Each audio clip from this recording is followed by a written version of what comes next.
Labuan Island is a federal territory of Malaysia. For the past 25 years, it has evolved from a barter trading economy into a vibrant island state equipped with highly developed infrastructure and modern amenities, making it one of the world's most accessible business, tourism destination, and international offshore financial and meeting center. The island started its humble beginning as a sanctuary for seafarers and fishermen to a port for naval ships and foreign traders. The name Labuan itself is derived from the Malay word pelabuhan, which means port.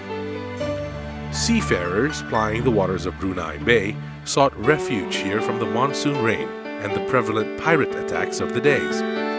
In 1846, the Sultan of Brunei handed the island to the British, who saw its potential as a military and trade port, in exchange for assistance with battling the pirates who plagued the Borneo waters. The discovery of coal further made the island a strategic refueling station for British steamships. Labuan was proclaimed a duty-free port, and in 1847, Raja James Brooks was appointed as the island's first governor. However, when World War II broke out 95 years later, Labuan was invaded by the Japanese, who came in a quest to conquer Borneo. In January 1942, the island went into battle when the Japanese took on the only sole Allied infantry unit on the whole island of Borneo, the Indian Army's 2nd Battalion, 15th Punjab Regiment.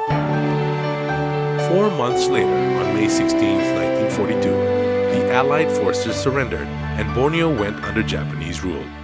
Labuan was renamed Maeda Island after the Marquis Toshinari Maeda, the first commander of the Japanese forces in northern Borneo. In an attempt to recover Borneo and Labuan from the grips of the Japanese army, the Allied forces raised their attacks, and in June 1945, horns and sirens filled the air. The night sky sparked with firelights and heavy smoke filled the air, while shattering sounds of explosions and gunshots pierced the dark of the night.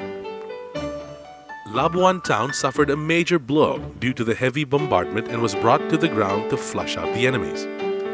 The Australian 9th Division Army began landing in Brunei and Labuan, and the Allied forces in Operation Oboe 6 reclaimed Labuan from the Japanese.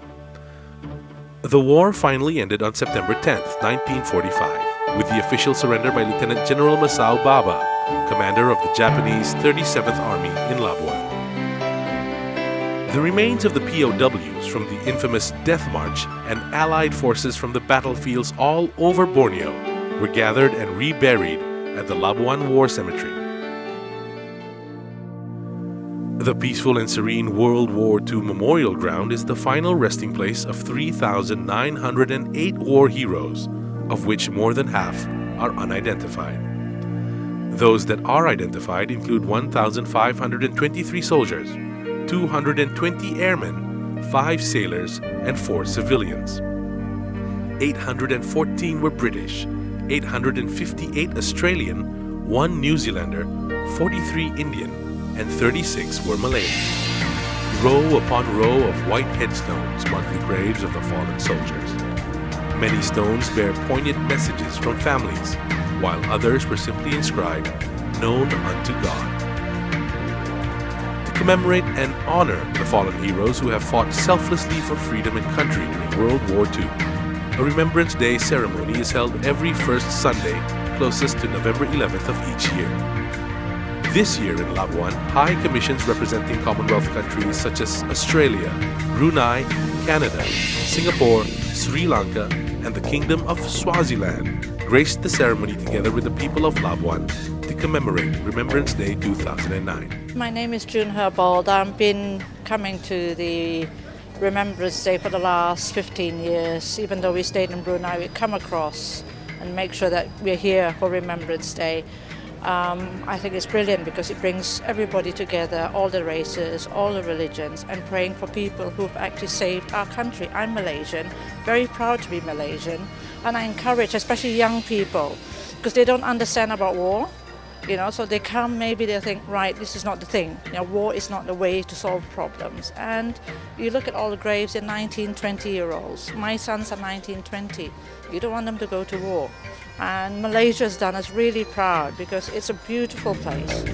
As a symbol of honor for the brave and contribution to injured soldiers of war and their families, red poppies that have long been part of Remembrance Day since the early 1920s are sold and worn at the ceremony. Well, clearly there is the British Legion, who obviously use the poppy as a mean to collect money in order to help those families who have lost their loved ones at various times of history, and also for those today who have had unfortunate happenings to them in current wars, and they help them and their families in alleviating their sufferance. The ceremony began with the Honor Guard's march in accompanying foreign diplomats and dignitaries to the World War II memorial grounds. The bugler, bagpipes, vigil guards, cadets, scouts, and members of the Red Crescent march in as a sign of respect and honor for the fallen heroes, attending foreign dignitaries and military personnel. There were so many sacrifices made by New Zealand and Australian soldiers that cost a great amount of manpower from New Zealand and Australia itself, that it was very much part of our society that we should remember these people and what had happened.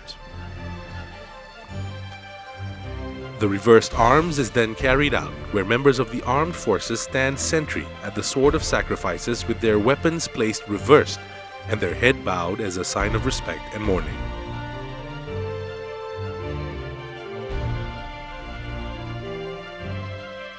The event proceeded with the prayer service ceremony when Muslims, Christians, and Hindus held their prayers for those who have passed on in battle.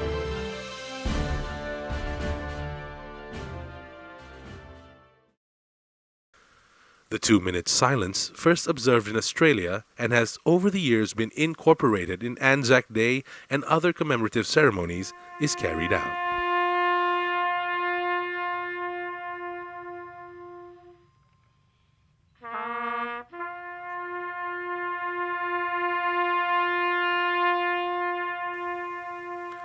The last post, which marks the phases of a soldier's day, is incorporated into funeral and memorial services as a final farewell and symbolizes that the duty of the dead is over and they can rest in peace. In Australia, we also commemorate Anzac Day in particular on the 25th of April each year, and it's the anniversary of our landings at Gallipoli in Turkey in 1915, the 25th of April 1915, during the First World War. But we also commemorate Remembrance Day. It's a time where we stop, members of Australia, certainly members of the Defence Force stop at this time at 11 AM on the 11th of November, and we stop and remember and commemorate particularly the First World War, but as I said, all wars since.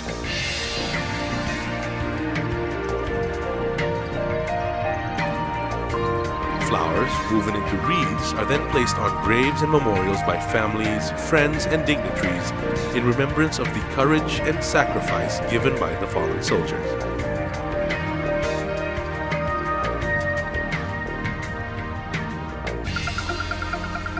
Yeah, of course, when they first started, well, there are not very many people, between about 50 to 80, and slowly have grown to maybe about 100 plus.